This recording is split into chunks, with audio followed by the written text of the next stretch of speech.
پیاری نعت پڑھتے وقت تالیاں نہ بجائیں. کیوں نہ بجائیں تالیاں؟ سر کتنے جملے ہو گئے ان بچوں کے؟ 2 جملے.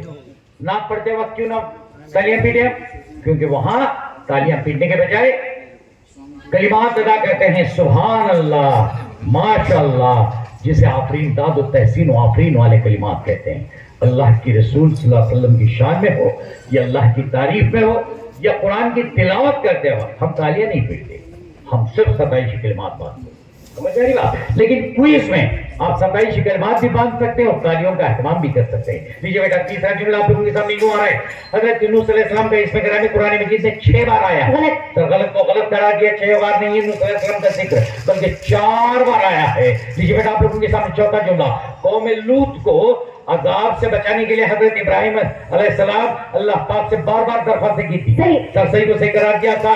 ان بچوں نے جو عمل دے کر اپنی ٹیم کے لیے صحیح 10 پوائنٹ حاصل کرنے میں کامیاب. دیکھیے بیٹا آپ لوگوں کے سامنے چوتھا جملہ، 5واں جملہ پوچھنے جا رہا ہوں. حضرت ایوب علیہ السلام کا اس میں گرامی قرآن مجید میں 6 دفعہ آیا ہے. سر غلط کو غلط قرار دیا تھا. 6 دفعہ نہیں بلکہ 4 دفعہ آیا ہے ایوب علیہ السلام کا نام بھی. دیکھیے بیٹا 6واں جملہ پوچھنے جا رہا ہوں ان بچوں کے سامنے. حضرت موسیٰ علیہ السلام نے اپنے رب کا جلوہ فجر کے وقت دیکھا تھا. سر غلط کو غلط قرار دیا تھا.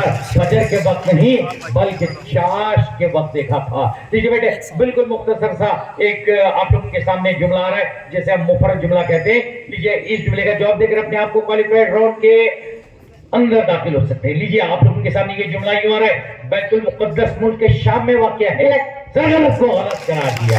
ملک کے شام میں نہیں بلکہ فلسطین میں واقع ہے. لیجیے سر